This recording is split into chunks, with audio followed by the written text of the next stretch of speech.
You feel it, don't you? That gnawing emptiness. That whisper of inadequacy that follows you even in your quietest moments. It tells you you're not enough, not strong enough, not successful enough. And so you chase, you buy, you accumulate. A desperate attempt to fill a void that only seems to grow larger with every purchase. This isn't about money, not really. This is about the wound, the one you carry, perhaps unknowingly, that dictates every financial decision you make. Maybe this is you too. The silence of the night can be deafening. It's when the truth whispers uninvited. You lie awake, staring at the ceiling. The weight of unspoken failures presses down. A hollow ache, a constant low hum of insecurity. You've tried to drown it out, with noise, with things, with the fleeting high of acquisition, but the emptiness remains, a self-sabotage loop, endless and cruel. It's the fear of not being enough, the deep, masculine pain of inferiority. You know this feeling. Deep down you feel this too. It's the silent scream of a purpose lost and identity fractured. Meet Leonardo, 34 years old. His life from the outside was a carefully constructed illusion of success. Expensive watches, designer clothes, the latest tech gadgets. Each item a shield, a desperate attempt to project power he didn't feel. He grew up with a shadow, a father's unspoken disappointment, a constant comparison to an older, more capable brother. The message was clear. He would never be strong enough, never quite measure up. So, he compensated. Compulsive spending became his armor. Each purchase a temporary surge of adrenaline, a fleeting sense of control. For a moment he felt powerful, important, worthy. Then came the crash, the credit card statements, the dwindling bank balance. The internal crises were a constant storm, raging beneath a calm exterior. His habits were destructive, a slow bleed of his future. Emotional triggers, subtle slights would send him spiraling into another shopping spree.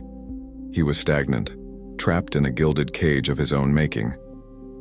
One Tuesday morning, the email arrived. Overdraft alert.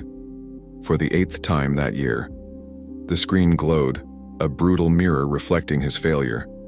He stared at the negative number, a cold dread seizing him. This wasn't just a financial problem. This was a collapse, a complete visceral breakdown of everything he thought he was. He crumpled, the expensive phone slipping from his numb fingers. The illusion shattered.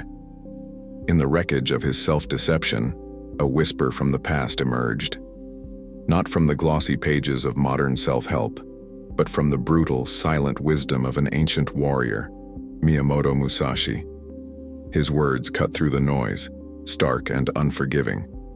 The poor man is not one who has little, but one who needs too much. This wasn't a gentle philosophy.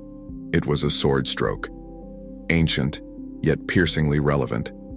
Profound in its simplicity. Practical in its application.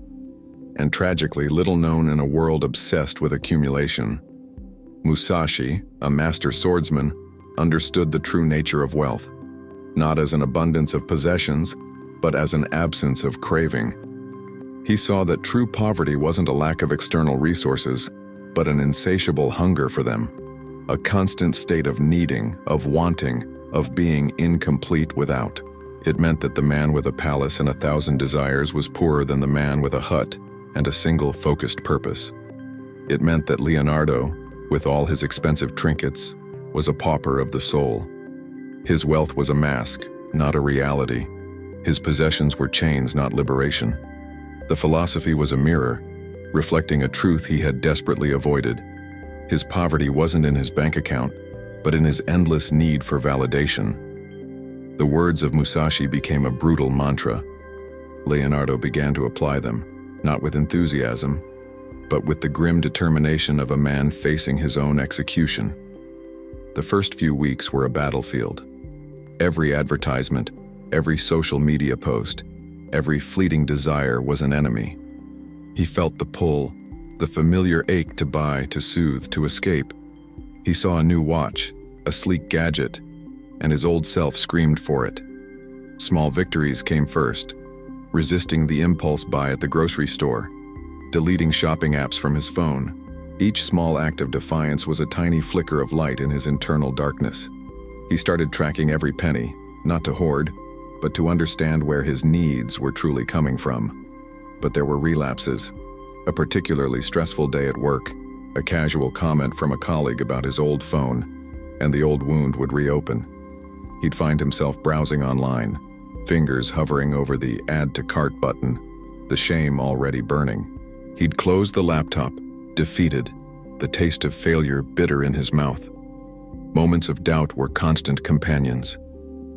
Is this even working? Am I just punishing myself? He questioned the philosophy, questioned his own strength. But the alternative was the overdraft, the emptiness, the self-loathing. Slowly, painstakingly, an internal restructuring began.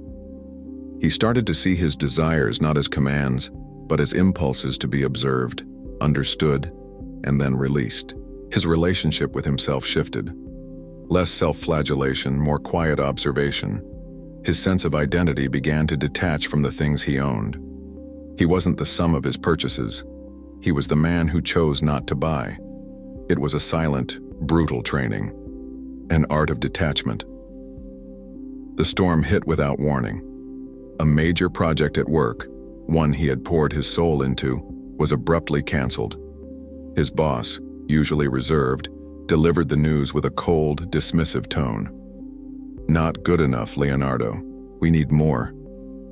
The words were a hammer blow, striking directly at his deepest fear, his inherent inadequacy.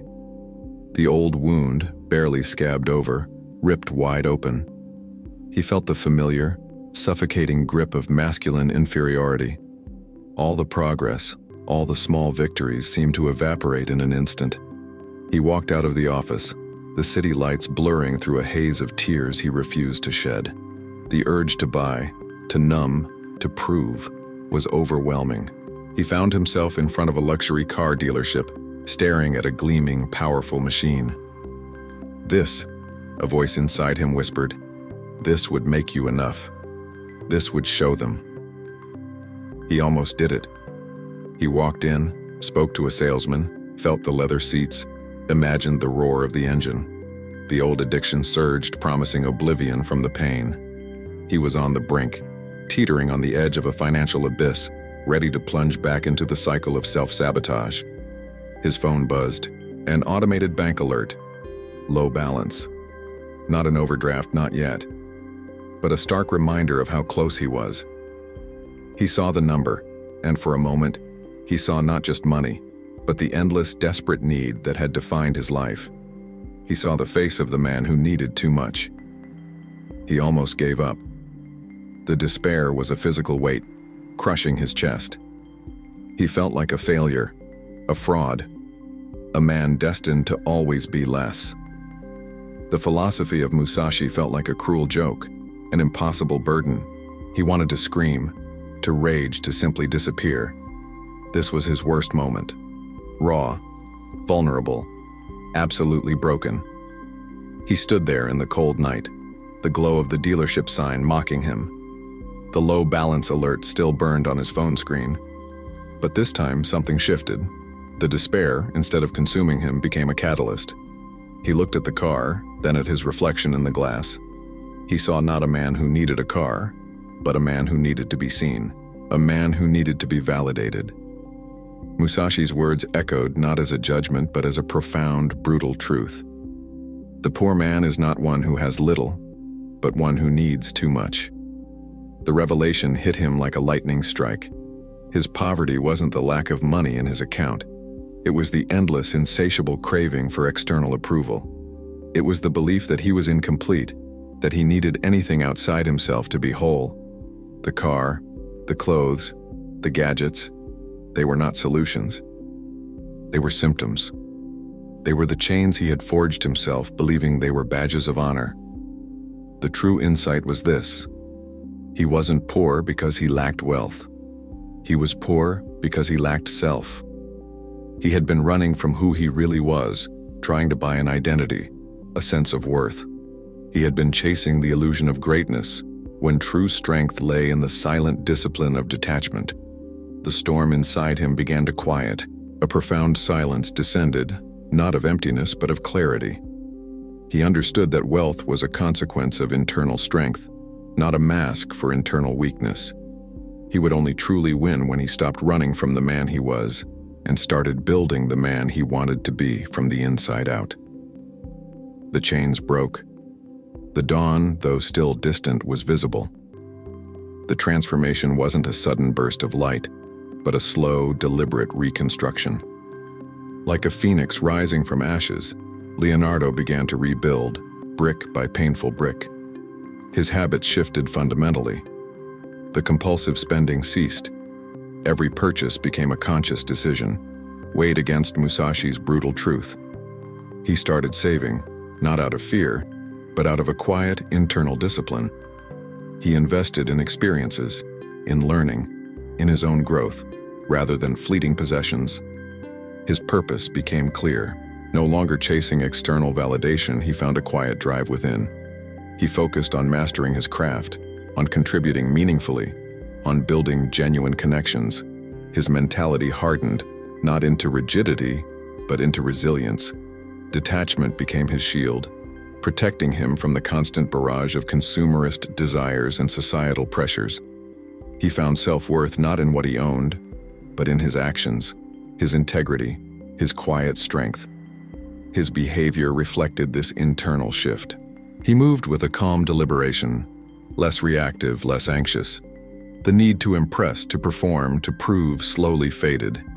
He found peace in simplicity, in the quiet power of self-sufficiency. His finances stabilized, not through a sudden windfall, but through consistent, disciplined effort. The overdrafts became a distant, painful memory. He built a foundation, not of material wealth, but of financial freedom and internal peace. This wasn't magic. It was the brutal, beautiful consequence of facing his deepest wound and choosing the path of silent discipline. He was no longer a man who needed too much. He was a man who had enough. Leonardo's journey is a mirror, a reflection of the battles many of us fight in the shadows. You've seen his pain. You've felt his struggle. You've witnessed his rebirth. Now, look within. What is your wound? What emptiness are you trying to fill with things, with validation, with the illusion of power? What do you truly need? And what are you willing to let go of to find it? Musashi's philosophy is brutal because the truth often is. But in that brutality lies liberation, the freedom from needing too much, the power of being enough, just as you are. This isn't just about money. It's about your soul, your purpose, your freedom. What is your public declaration? What will you change today? Comment below. Share your truth. The path to true wealth begins when you stop running from yourself.